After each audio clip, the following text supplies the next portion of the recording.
हाय नमस्कार. संगीता किचनमध्ये आपले खूप खूप स्वागत आहे. आज आपण बीटपासून तयार केलेला बीट रवा डोसा हा पारंपरिक डोश्याचा एक रंगतदार, पौष्टिक आणि आकर्षक प्रकार करणार आहोत. आपल्या रोजच्या आहारामध्ये थोडा वेगळेपणा आणायचा असेल, मुलांना भाज्या आवडत नसतील किंवा पाहुण्यांसाठी काहीतरी खास पण सोपं बनवायचं असेल तर बीट रवा डोसा हा उत्तम पर्याय ठरतो. चला तर मग आता आपण रेसिपीला सुरुवात करूया.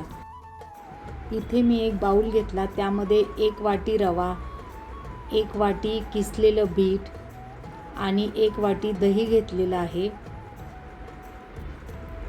यानंतर यामध्ये आपण मिरची आणि लसूणचं वाटण घालूया 1 चमचा, चवीनुसार मीठ घालूया आणि आता आपण सगळं मिक्स करून घेऊया. हे बॅटर यामध्ये लागेल तसं थोडंसं पाणी घालूया आणि डोश्याचं बॅटर तयार करून घेऊया.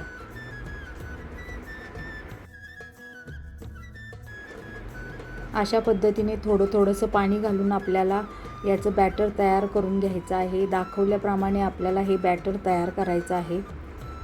त्यानंतर त्यावर झाकण ठेवून 5 ते 10 मिनिट आपण रेस्ट होऊन देऊया. त्यानंतर यामध्ये अर्धा चमचा आपल्याला बेकिंग सोडा घालायचा आहे. इथे माझ्याकडून दाखवायचं राहून गेलं आणि बॅटर चांगले मिक्स करून घ्यायचं. त्यानंतर तव्यावर थोडंसं ऑइल लावून आपल्याला हा डोसा घालून घ्यायचा आहे. त्यानंतर यावरती मी थोडासा बारीक कट केलेला कांदा घातलेला आहे आणि दोन्ही बाजूंनी मंद आचेवर आपल्याला हा डोसा चांगला खरपूस असा भाजून घ्यायचा आहे. दक्षिण भारतीय पद्धतीच्या रव्या डोशामध्ये आपण बीट घातल्यामुळे त्याला सुंदर असा लाल गुलाबी रंगही आला आहे आणि त्याला अधिक पौष्टिकताही मिळते. बीट ही भाजी लोह, फायबर, फॉलिक ॲसिड आणि अँटीऑक्सिडंटने समृद्ध आहे. रक्तवाढीसाठी आणि शरीरातील ऊर्जा टिकवण्यासाठी बीट उपयुक्त मानले जाते.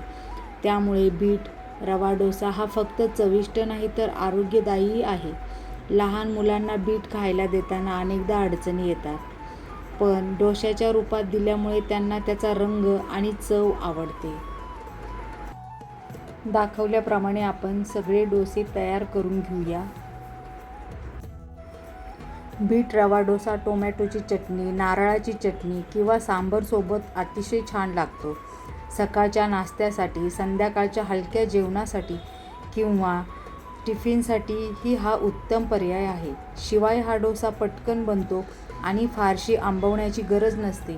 त्यामुळे अचानक पाहुणे आले तरीही सहज करता येतो. या रेसिपीची खासियत म्हणजे तिचा रंग आणि हलकं कुरकुरीत टेक्स्चर.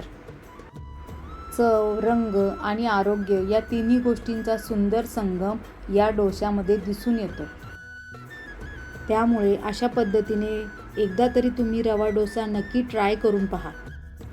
आणि अशाच चमचमीत आणि नवनवीन रेसिपी पाहण्यासाठी संगीता किचनला लाईक, शेअर आणि सबस्क्राईब नक्की करा आणि कमेंटही करा. धन्यवाद.